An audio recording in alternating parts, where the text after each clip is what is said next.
Hello, my name is Vicki Molta, and this is You and Your Mental Wellness. Tonight I have an important guest on. His name is Mo Hi, Armstrong, Vicki. and he's well known throughout the country, and I'm very Thank you. honored to have him on my show. Thanks, And Vicki.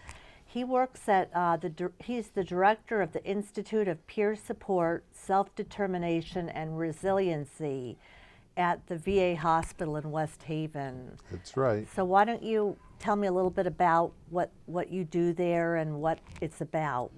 Well, my job was 12 years ago. I came to Connecticut to work with the VA here in Connecticut to develop peer support as part of a research project. So we were researching the effectiveness of peer support, and we found out that it was effective. We published about 3 articles in major publications about the effectiveness of peer support. So now what we're trying to do is we're trying to build educational modules. 12 years ago when I came here, and I've always believed in education, I always thought that education was just as valuable as medication. Right. And so if we could teach people to live or guard themselves against falling apart. Mary Ellen Copeland in RAP teaches, for instance, triggers. Right. So how do people learn to live without falling apart? And that's what we try to do with the Institute of Peer Support, Self-Determination, and Resiliency. We try to teach other peer specialists to go out and do these ongoing educational support meetings. Now, this, like you said, this hasn't been going on for very long. You said you got involved with this 12 years ago. This is a At the VA site here. Would you say that, particularly in Connecticut, it's a fairly new field? I mean, It probably is, yeah. I've been doing peer support for almost 30 years. I started doing peer support in New Mexico back in 1984. I started working with veterans there, but that was in college, and it was more of a supported education model.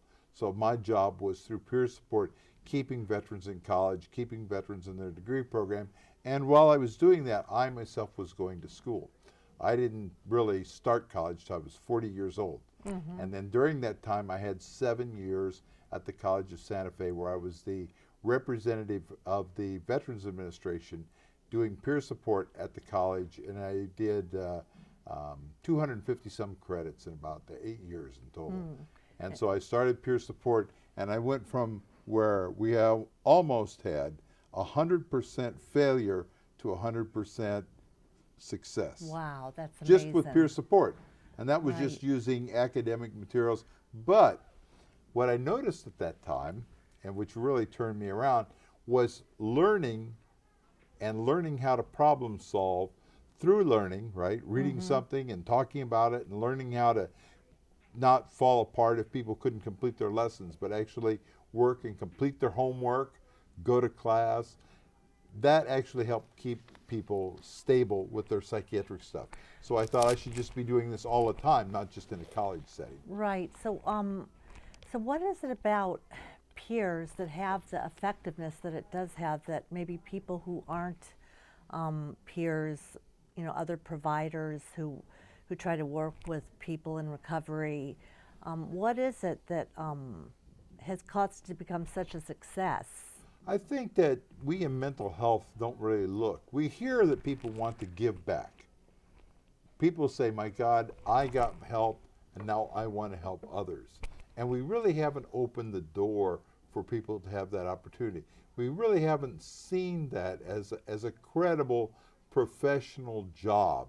I think we're just coming to terms that peers are not going to be a replacement of services, but they're going to supplement services. Right. So right. that peers working in a compassionate, empathetic, side-by-side educational companionship can really get people settled.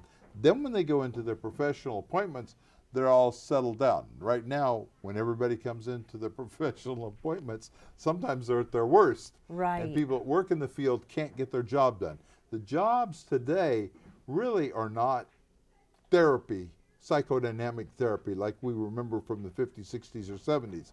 They're more finding services in the community, linking people to those services, and keeping people in those services. Right. There's a variety of services that exist in the community, and peers kind of keep people settled, so when the professionals come in, they're actually able to find out what are that person's strengths Right. and link them to the correct services so that we're able to succeed. So it's not really the medical model that peers focus on. They focus on the strengths model. Strengths model, yeah, and strengths model, and that alone is very different from a lot of traditional mental health Right. thinking, right? Right. So do you feel like people come to you because you kind of know where they've been I know where they've been, and they know where I'm at. and you're real. You know, I you am are real. who you are. I am who I And am. you've been through things in your life that that other people can really relate to.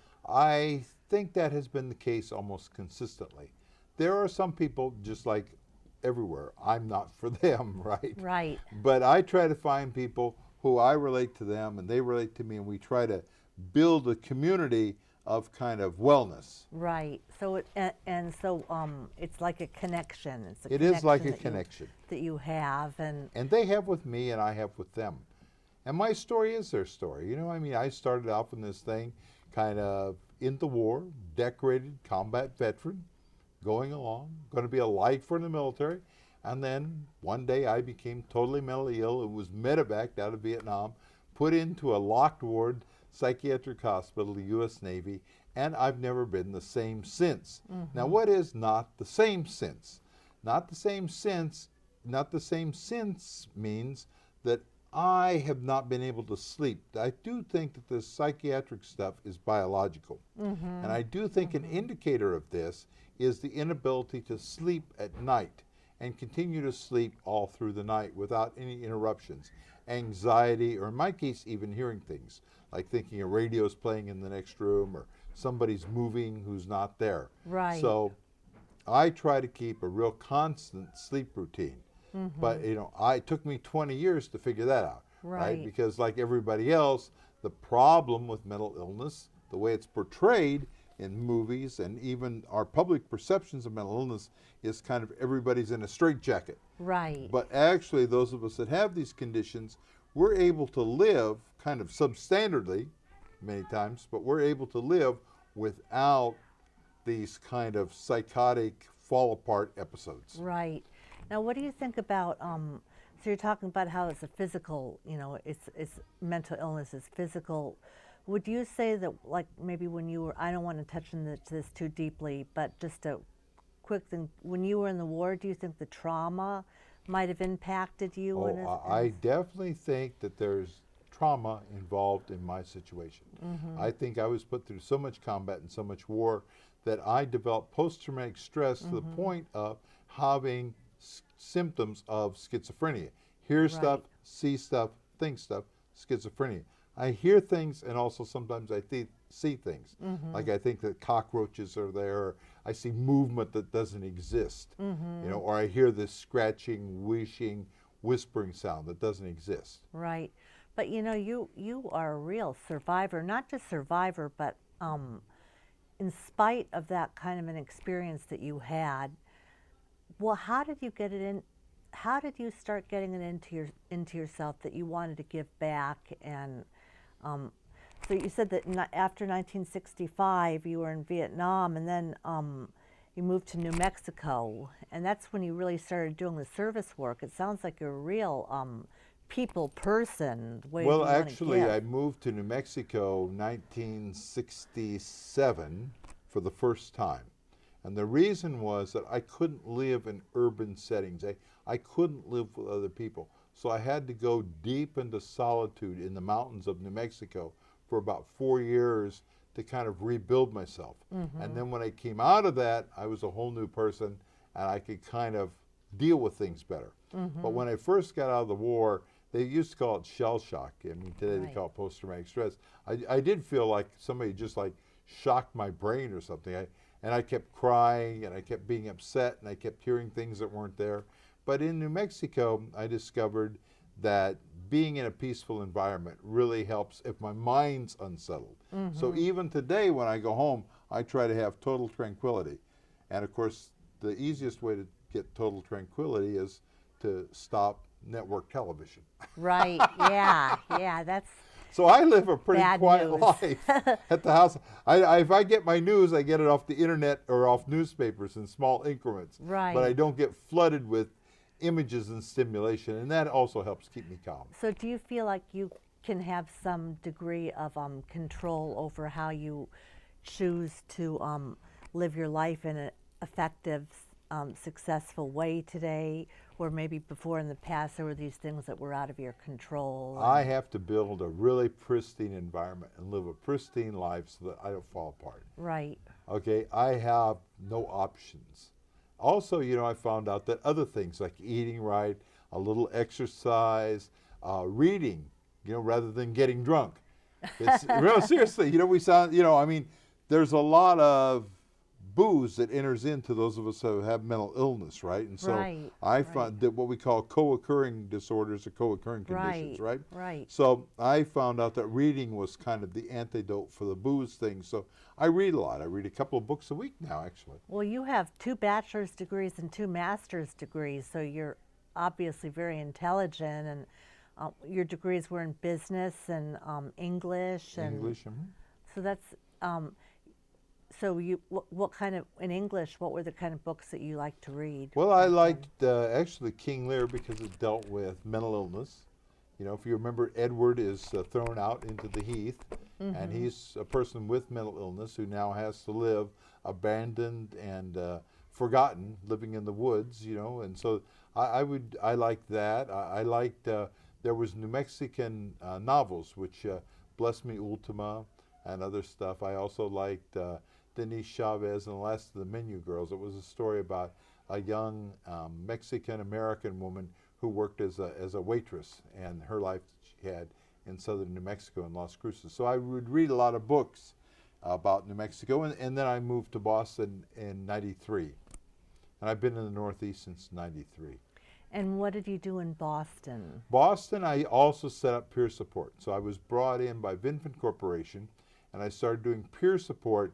What is the mental health system? Because I think that not only having programs which teach and we learn about our own characteristics, I'd prefer the term characteristics rather than symptoms, but we learn about our own characteristics of these conditions, but also we need to learn the mental health system. The mental health system can be very confusing, and there's many different parts of it, and even the service delivery. There's a whole bunch of services or opportunities. I was talking to people today, they didn't even realize that there's a whole opportunity for people in Connecticut to get Connecticut medical care if they're below a certain poverty level for free. It's fragmented. Yes, it's fragmented and people don't understand the full services or opportunities. That was my big change. When I learned that by being in the mental health system, it was an opportunity and not a sentence, my life, all of a sudden, the pieces fit into place. And I realized as a person with a psychiatric disability, I had opportunity now. Right, right. Now, along the way, were there people that you were influenced by that helped you, or did you have family or friends? My family was not very good. The Yeah. families don't really seem to understand mental illness. You're right. Strangely enough, though, when I got discharged from the hospital in 1966, and I came to San Francisco, I was in the Oakland Navy Hospital and got discharged and came to San Francisco. The first guy I met on the street was another guy who had been discharged from the psychiatric hospital, John Cannell, who was my great friend, and he was strangely enough born on the same day, June 25th, as myself. Oh, wow. And I met him on the streets, and he's the one that said, look, you're hearing things, you need to have white noise. If you have white noise, just slow, not very loud, kind of a whoosh, like an air filter Right. or a fan. Right. Fan. Yeah, I've heard that they have those like in therapy offices. Like Yes. to keep out noise. Right. So if he said, if you have this white noise, you'll be able to reduce these very caustic, auditory hallucinations that you've been having. And I've been using white noise ever since. So I met John Cannell. I met different people during the course of my life after John Cannell that have helped me out. There's a guy named Peter Furyk who took me in and made sure that I got an education. And the educational part was very interesting for me because up until I had started getting an education, if I didn't do well, I would fall apart and go live in a car or something. And by going to college, I learned if I didn't do well that semester, I could come back and try again. Which sounds simple, but I didn't realize that. I thought that my whole life was ruined whenever I had a failure. But through education, I learned that if I didn't do well one semester, I just came back. And life's kind of like that. Right. If you don't do well, come back and try again. So you believe that it's okay for people to fall down and get themselves back up again? Well, I think we want to do it through mentoring and nurturing people. I don't think we just abandon people to the elements. Right. I mean, we wouldn't abandon somebody with a cardiac procedure to the elements, right? They would have Right. aftercare. Our mental health system probably needs more aftercare. And a lot of that aftercare will be peer support Right. tied in to professional support. And I prefer the term outreach worker to case manager. So I think that we would have outreach workers. We would design the site where I'm at with the Institute of Peer Support, Self-Determination, and Resiliency. At that site, for instance, in the afternoon, we all have peer support programs. So in the mornings, I do a couple of educational groups, and then afternoons, I do 3 hours straight of peer support. Oh, wow. Education, art, reading, understanding what the mental health system is. And we've also done a good job of tying in NAMI Connecticut to bring in information material. Most people who get diagnosed with any kind of psychiatric condition don't know much about it. And to be honest with you, for all these degrees that I have, I learn more about mental illness from NAMI. Now, again, on the National Alliance for Mental Illness, some stuff I agree with, some stuff I don't. But at least we know what the field and what the community out there is saying. Right. If we find another path or another way of keeping ourselves together, go for it. But Right. we need to understand what is being discussed today about mental illness and also what is the mental health system today. Right. I used to work at National Alliance on Mental Illness. In fact, Richard got me the job there as a coordinator of a program called In Our Own Voice. I don't know if you ever Yeah, heard I of like it. In Our Own Voice. Did you ever give presentations? to I In Our Own had never Voice? given presentations, but that was when I met a guy from Connecticut years ago, Jim Cronin. He was on my show He just was? this past I met a guy in month. Connecticut years ago when I first came to Boston, Jim Cronin and Richard. Yeah, Richard they're still Weingarten. around. Oh, they are. Richard. Yeah. I know Richard is, but Jim Cronin, and they were doing In Our Own Voice. I was impressed because I think the personal narratives are very important. As a Yeah. matter of fact, I think that we can get more out of personal narratives than we can out of traditional clinical notes. Right, because I think they're more effective and more powerful when people tell their stories. And not only that, the Library of Congress has a specific procedure called field research, where they go in and they interview like 100 cowboys in Wyoming, and they try to understand what are cowboys like in Wyoming. We could do something similar to that in mental health, and I think it would give us a better snapshot of what is a psychiatric condition than all the clinical terminology that we've designed in mental health. We need to define this out in more everyday language, this Right. mental health, the psychiatric condition. Right. Now I was going to ask you. So there are a few questions I have to ask you. So right now you're doing peer work, and you're also doing vet to vet. So Vet to vet, if you yeah. want to say something about that, Okay. what that involves. All right. Well, Vet to Vet I started 12 years ago, and that was part of a project that I wanted to do to see if doing peer support 5 days a week with different educational modules every day would have a much more significant impact on people than just traditional, let's get into the group and talk about how we're feeling. So these components have specific educational stuff. The Recovery Workbook from Boston University, Mental Illness Anonymous, which deals with co-occurring disorders, substance abuse, and mental illness. Disability pride, disability awareness. You know, we don't talk much about disability pride, don't talk much about disability awareness. So we read about what people are writing about mental illness today currently Right. in these classes. Also, we have a writers group. Wow, At the that's site, amazing yeah. that you do So all then this. we do that. And then on Friday, we used to have a wellness, but I try to have wellness run through these 4 days, right? And on Friday for the veterans, what we do now is we watch old, like the BBC series on the Second World War. So veterans are able to kind of take pride and re-establish their identity as a veteran, you know, by watching these movies, documentaries about war, because many veterans, it's kind of like an old football player watching football games, right? Yeah, yeah. Veterans like to kind of see that and understand, you And know, so their there's role. like a camaraderie and There's a camaraderie, which is good. The thing about veterans are that veterans are very responsible with doing the peer support. The problem is whether it's, and I can't get a grip on it for the life of me, whether it's the military training, the war experience, or just the people that we recruit to go into the military. But veterans go from 1 to 10 rather rapidly.